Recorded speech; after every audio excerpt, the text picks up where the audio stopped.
کیا عید کی رات قیام کرنے میں وارد حدیث صحیح ہے؟ دوستو، آپ دیکھ رہے ہیں نو ٹی وی جدہ اور میں ہوں آپ کا دوست، آپ کا ہوسٹ محمد عاقل، جدہ سے، مملکت سعودی عرب۔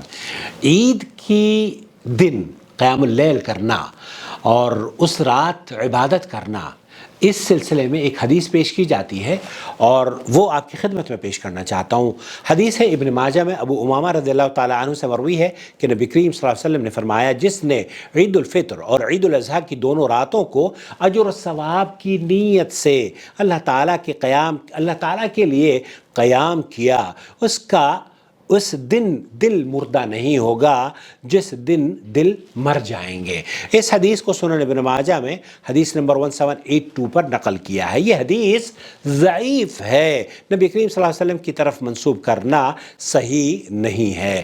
الاذکار میں امام نووی رحمۃ اللہ علیہ فرماتے ہیں کہ یہ حدیث ضعیف ہے، اسے ہم نے ابو امامہ رضی اللہ تعالیٰ عنہ کے طریق سے مرفوع اور موقوف روایت کیا ہے اور یہ دونوں طریق ضعیف ہیں۔ اور حافظ عراقی یہ کہتے ہیں تخریج الاحیاء میں، احیاء علوم الدین میں، کہ اس کی سند کو ضعیف ہے۔ اور حافظ ابن حجر بھی اس حدیث کے بارے میں کہتے ہیں کہ یہ حدیث غریب اور مضطرب الاسناد ہے۔ علامہ البانی رحمۃ اللہ علیہ نے اس حدیث کو ضعیف ابن ماجہ میں ذکر کرنے کے بعد لکھا ہے کہ یہ موضوع ہے، من گھڑت ہے، اور سلسلۃ الاحادیث الضعیفہ میں حدیث نمبر 521 پر اسے ذکر کیا ہے۔ یہ حدیث طبرانی نے عبادہ بن صامت سے روایت کی ہے۔ نبی کریم صلی اللہ علیہ وسلم نے فرمایا، جس نے عید الفطر اور عید الاضحیٰ کی رات شب بیداری کی، اس کا دل اس دن مردہ نہیں ہوگا جس دن دل مر جائیں گے۔ یہ روایت بھی ضعیف ہے۔ ہیثمی نے مجمع الزوائد میں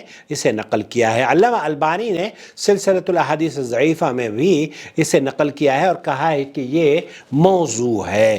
البتہ جو بات یہاں علماء نے لکھی ہے کہ قیام اللیل کرنا، آپ قیام اللیل کسی بھی رات کر سکتے ہیں، لیکن کوئی تخصیص عمل کی اگر کوئی کرتا ہے نا تو اس کے لیے پھر، کیونکہ عبادات توقیفی ہوا کرتی ہیں، اور توقیفی کا مطلب یہ ہے کہ دلیل کے ساتھ اگر عبادت کرنے کا آپ کو کوئی کہے تو آپ بہت صحیح بات ہے، دلیل قرآن و سنت ہے اور صحیح احادیث ہیں، صحیح حدیث نہ ہو تو پھر ہم اس پر مکلف نہیں ہیں کہ عمل کریں۔ البتہ اگر آپ قیام اللیل کرنے کے عادی ہیں، رمضان میں، رمضان کے بعد بھی کبھی بھی کر سکتے ہیں، ممانعت نہیں ہے، لیکن اگر کوئی آدمی یہ کہتا ہے کہ یہ حدیث کیسی ہے تو ہم ان سے کہیں گے کہ یہ حدیث صحیح نہیں ہے، ضعیف ہے، اور اس روایت کے تحت اگر آپ یہ کہتے ہیں کہ ہم اس دن عبادت کریں گے اور یہ لیلۃ الجائزہ اس رات کو کہا جاتا ہے، تو وہ بھی میں آپ کی خدمت میں اس سے اگلی ویڈیو میں پیش کروں گا۔